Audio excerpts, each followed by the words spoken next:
초등 5학년 수학의 모든 것에 대해 알려드립니다. 안녕하세요. 반갑습니다. 초등교사 해피 이선생입니다. 오늘은 초등학교 5학년 수학 교과에 대해 자세하게 살펴보겠습니다. 올해부터 5학년과 6학년 수학도 검정 교과서로 바뀝니다. 과연 5학년 수학 교과에서는 무슨 내용들을 배우고 어떤 특징을 가지고 있는지 지금부터 자세하게 살펴보겠습니다. 출발! 이건 기존의 5학년 국정 수학 교과서이고 이건 이번에 새로 바뀐 검정 교과서입니다. 국정에서 검정으로 변경되었지만 각 단원의 명칭과 순서가 똑같고 배우는 내용도 대동소이합니다. 5학년 1학기 1단원은 자연수의 혼합계산입니다. 괄호가 있는 상황과 없는 상황을 제시하며 혼합계산에서는 계산의 순서가 중요하다는 것과 계산 순서를 달리하면 결과도 달라진다는 것을 알도록 하였습니다. 이 단원에서 학습한 혼합계산은 이후 중학교 과정에서 정수와 유리수의 사칙 계산과 혼합 계산으로 이어집니다. 괄호가 있는 식을 계산해요. 덧셈, 뺄셈, 곱셈, 나눗셈이 섞여 있는 식을 계산해요. 이 단원은 약수와 배수입니다. 이 단원에서는 자연수의 범위에서 약수와 배수를 알아보고 곱의 관계를 통하여 약수와 배수의 관계를 이해하게 합니다. 약수, 공약수, 최대 공약수의 의미를 알고 구할 수 있으며 배수, 공배수, 최소 공배수의 의미를 알고 구할 수 있어야 합니다. 이 단원에서의 학습 내용은 이후 4단원 약분과 통분을 하는데 직접적으로 연계됩니다. 공약수와 최대 공약수를 알아보아요. 공배수와 최소 공배수를 알아보아요. 3단원은 규칙과 대응입니다. 규칙과 대응은 함수 개념의 기초가 되는 중요한 아이디어로서 주변의 다양한 현상을 탐구하고 관련 문제를 해결하는 데 유용합니다. 4학년 1학기 규칙 찾기 단원에서는 수 배열과 계산식의 배열 등을 중심으로 한 양의 규칙적인 변화를 파악한 반면 이 단원에서는 두 양 사이의 대응 관계를 탐구하고 이를 기호로 사용하여 표현해 보는데 초점을 둡니다. 학생들이 이렇게 각 단원의 특징을 알고 접근하면 좀 더 수학을 이해하는 데 도움이 될 것입니다. 이 단원에서 학습하는 대응 관계의 개념은 이후 중학교의 함수 학습과 직접적으로 연계되므로 학생들이 대응 관계에 대한 정확한 이해를 바탕으로 두 양 사이의 대응 관계를 파악하고 표현할 수 있어야 합니다. 대응 관계를 식으로 나타내요. 다음 4단원은 약분과 통분입니다. 크기가 같은 분수를 만드는 활동인 약분과 통분은 여러 가지 분모로 표현되는 다양한 분수를 비교하고 나아가 연산을 함에 있어 기본적이고 중요한 개념이 됩니다. 즉, 크기가 같은 분수를 이해하고 이를 통하여 약분과 통분이 가능함을 알게 됩니다. 이 단원에서는 전 단원에서 학습한 약수, 배수, 공배수, 공약수, 최대 공약수, 최소 공배수를 바탕으로 크기가 같은 분수를 이해하고 만들어 보며 크기가 같은 분수를 만드는 방법을 익혀서 분수의 약분과 통분을 할 수 있게 합니다. 약분을 알아보아요. 통분을 알아보아요.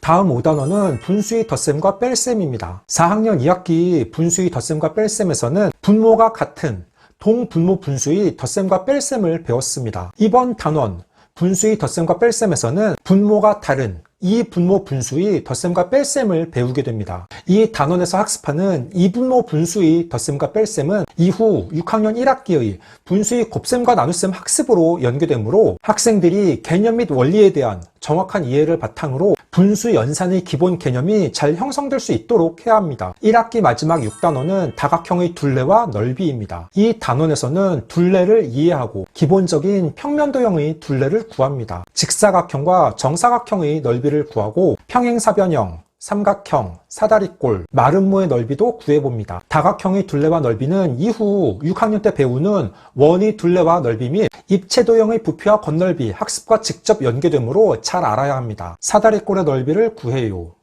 너무 어려워요. 다음은 2학기입니다. 2학기 교과서는 기존의 국정 교과서인데 아마 1학기처럼 검정 교과서와 커다란 차이는 없을 것입니다. 1단원은 수의 범위와 어리막이입니다. 이 단원에서는 이상, 이하, 초과, 미만의 의미와 쓰임을 알아보고 올림, 버림, 반올림과 같은 어림값을 구하는 방법을 배웁니다. 올림, 버림, 반올림을 활용하여 문제를 해결해 볼까요? 이 단원은 분수의 곱셈입니다. 이 단원에서는 분수 곱하기 자연수, 자연수 곱하기 분수, 진분수 곱하기 진분수, 분수 곱하기 분수를 알아봅니다. 분수의 곱셈은 분수의 나눗셈과 관련되므로 학생들이 분수의 곱셈의 의미를 정확히 이해하고 계산할 수 있도록 해야 합니다. 여러 가지 분수의 곱셈을 알아볼까요? 3단원은 합동과 대칭입니다. 이 단원에서 학습하는 도형의 합동은 도형의 대칭을 이해하기 위한 선수학습 요소이고, 도형의 대칭은 이후 직육면체, 각기둥과 각부를 배우는 데 기본적인 학습 요소이므로 학생들이 합동과 대칭의 개념과 원리에 대한 정확한 이해를 바탕으로 도형에 대한 기본 개념과 공간 감각이 잘 형성될 수 있도록 해야 합니다. 모양과 크기가 같아서 포개었을 때 완전히 겹치는 두 도형을 서로 합동이라고 합니다. 한 직선을 따라 접었을 때 완전히 겹치는 도형을 선대칭 도형이라고 합니다. 4단원은 소수의 곱셈입니다. 3학년 1학기에 처음 소수를 도입하고 4학년 2학기에 소수 셋째짜리 범위까지 배웠습니다. 이 단원에서는 소수에 대한 이전 학습을 바탕으로 소수의 곱셈을 학습합니다. 미리 정해진 형식화된 방법을 제시하기보다는 학생들 스스로 곱셈의 결과를 구하는 방법을 탐구할 수 있도록 활동이 구성되어 있습니다. 소수 곱하기 자연수, 자연수 곱하기 소수, 소수 곱하기 소수의 계산 원리를 이해하고 계산을 능숙하게 할 수 있어야 합니다. 소수 곱하기 소수를 알아볼까요? 0.8 곱하기 0.9를 여러 가지 방법으로 계산해 봅니다. 다음으로 5단원은 직육면체입니다. 이 단원에서는 직육면체를 알아보고 직육면체의 면, 모서리, 꼭지점을 이해할 수 있도록 합니다. 또 직육면체의 특수한 경우로서 정육면체의 특징을 이해하고 직육면체와 정육면체의 공통점과 차이점을 알아보도록 합니다. 직육면체의 여러 가지 성질과 겨냥도를 알아보며 정육면체와 직육면체의 전개도를 이해하고 그릴 수 있도록 구성하였습니다. 직육면체의 전개도를 알아볼까요?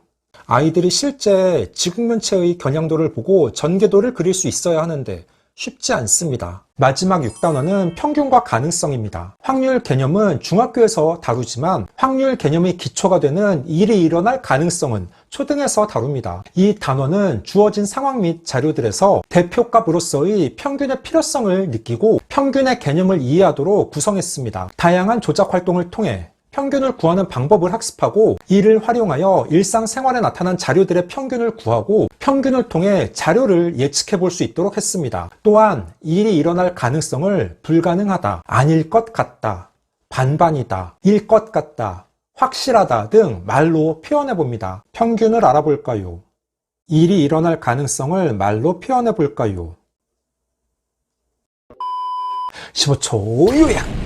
오늘은 초등 5학년 수학의 모든 것이라는 주제로 이야기해 봤습니다. 5학년 1학기와 2학기 수학 교과서를 보며 각 단원의 특징과 내용에 대해 살펴봤습니다. 5학년 수학 내용은 확실히 어렵습니다. 그래서 작년 5학년 담임을 할 때 아이들을 보니 5학년 수학 내용을 모르는 것뿐 아니라 4학년, 심지어 3학년 수학 내용도 이해하지 못하는 아이들이 덜어 있었습니다. 수학 교과는 계열성이 중요합니다. 부모님들께서 특히 수학 교과는 좀 더 관심을 갖고 우리 아이의 학습 수준을 파악하여 집에서 꾸준하게 공부하도록 신경 쓰셔야 합니다. 오늘 준비한 내용은 여기까지입니다. 앞으로도 보다 더 유익하고 재미있는 영상을 가지고 꾸준하게 계속 찾아뵙도록 하겠습니다.